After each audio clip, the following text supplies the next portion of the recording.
Hello guys, welcome back to our YouTube channel easy learning hacks. So आज का हमारा topic है Rajya Sabha in parliament. So let's begin. Rajya Sabha in parliament, अगर हम just नाम से देखेंगे राज्यसभा, तो राज्य का क्या मतलब होता है? राज्य का मतलब होता है स्टेट, और सभा का क्या मतलब होता है? सभा होता है काउंसिल। तो इसे हम काउंसिल ऑफ स्टेट्स भी कहते हैं। It functions primarily as the representatives of the states in India in Parliament. देखें, अगर ये काउंसिल ऑफ स्टेट्स है तो फिर ये काम किसका करेगी? ऑब्वियसली स्टेट्स के लिए काम करेगी। तो हम क्या समझे इससे समझे हम राज्यसभा एक ऐसी बॉडी है जो स्टेट्स के लिए काम करती है। तो इंडिया के जितने भी स्टेट्स हैं, हर स्टेट को एक कोटा दिया जाता है कि आपके स्टेट से इतने एमपीज जाएंगे, कहाँ जाएंगे? राज्यसभा में।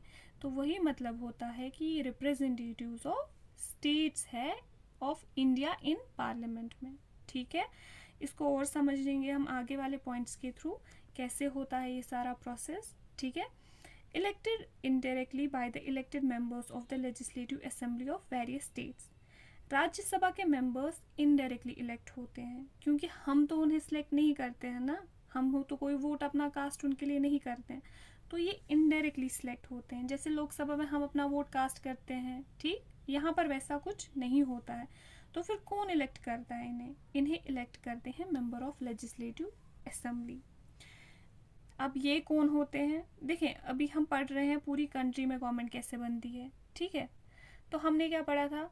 हमने पढ़ा था कि लोकसभा में इलेक्शंस कैसे होते हैं, हम अपना वोट कास्ट करते हैं, वहाँ पे एमपीज चूज़ हो जाते हैं, और जो मेजॉरिटी में आते हैं, जो मेजॉरिटी में जो पार्टी आएगी जिसके सबसे ज़्यादा एमपीज मेजॉरिटी में आएंगे, वो उनका लीडर जो है वो प्राइम मिनिस्टर बनेगा। देखिए, हम 2 बार अपना वोट कास्ट करते हैं, मैं आपको ऐसे समझाऊंगी। 2 बार हम अपना वोट कास्ट करते हैं। एक बार हम सेंट्रल गवर्नमेंट के लिए करते हैं, जब सेंट्रल में इलेक्शंस होते हैं तो हम उनके लिए वोट कास्ट करते हैं, ठीक। और दूसरा जब हमारे स्टेट में इलेक्शंस होते हैं, ठीक, हमारी स्टेट में इलेक्शंस किसके लिए होते हैं? हम अपने एमएलएज को चूज़ करते हैं, और जो हमारा मेजॉरिटी पार्टी का लीडर होगा वो क्या बनेगा? वो चीफ मिनिस्टर बनेगा। तो यहाँ पे चीफ मिनिस्टर के लिए इलेक्शंस होते हैं स्टेट में। ठीक है, तो हम अपना वोट एमएलएज को दिए, एमएलएज के जो मेजॉरिटी पार्टी होगी वो चीफ मिनिस्टर को चूज़ करते हैं। ठीक है, उनका लीडर चीफ मिनिस्टर बनेगा।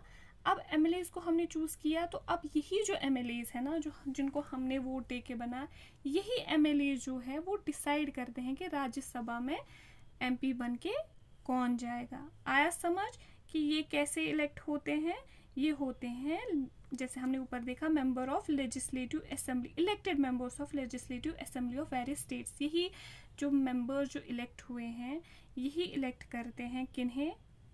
ये इलेक्ट करते हैं मेंबर ऑफ राज्यसभा। राज्यसभा के मेंबर्स कौन बनेंगे? ठीक है, number of members of Rajya Sabha. अब देखें, नंबर, टोटल नंबर कितना है राज्यसभा का? 245।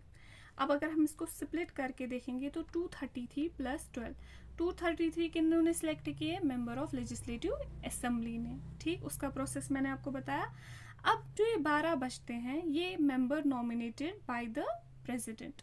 ये मेंबर्स कौन नॉमिनेट करता है? प्रेसिडेंट। हमने पिछली वीडियो में क्या देखा था, जहाँ पे लोकसभा के बारे में हमने पढ़ा था, वहाँ पे 2 मेंबर्स जो थे वो इलेक्ट करता था प्रेसिडेंट। वो कौन थे? वो थे एंग्लो इंडियंस। ठीक, पर यहाँ पे राज्यसभा में वैसा कुछ नहीं है, यहाँ पे कोई एंग्लो इंडियंस नॉमिनेट नहीं होते हैं।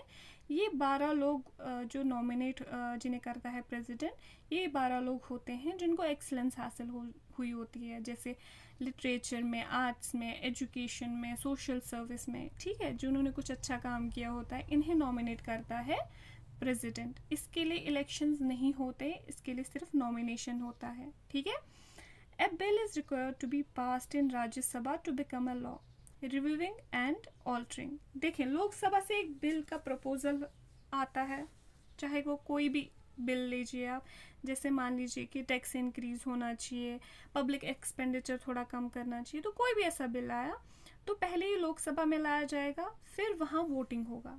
ठीक, अब अगर उससे मेजॉरिटी आता है, वो बिल वहाँ से पास होता है लोकसभा से, ठीक, तो वहाँ पे क्या होता है, फिर वो बिल आता है राज्यसभा में, और उस बिल को राज्यसभा में अगर पास किया राज्यसभा वालों ने, जैसे वहाँ पे भी वोटिंग होता है और अगर वहाँ से वो पास होता है तो वो एक बिल जो है वो लॉ बन जाता है। अगर पास नहीं होता है तो वो बिल लॉ नहीं बनेगा।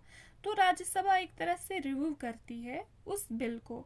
हाँ, ये भी हो सकता है राज्यसभा यहाँ पे ऑल्टर भी करती है, मतलब कि लोकसभा को बताती है कि अगर आप इसमें चेंजेस लाएंगे, इसको थोड़ा मॉडिफाई करेंगे तो शायद हमें बिल पास कर लें। आ गया समझ? अब और एक पॉइंट आता है, Rajya Sabha can also initiate legislation, मतलब राज्यसभा भी लॉ बना सकती है। जिस तरह से लोकसभा में बिल बन के आता है, ठीक है, फिर वो अगर वहाँ से पास होता है तो वो राज्यसभा में आ जाता है, तो राज्यसभा से पास होके वो एक लॉ बन जाता है। उस तरह से क्या होता है, राज्यसभा भी बिल बना सकता है और वो पास कर सकता है लोकसभा में। तो राज्यसभा भी इनिशिएट कर सकता है लेजिस्लेशन। आ गया समझ? बहुत इजी था, ठीक है, दैट्स इट।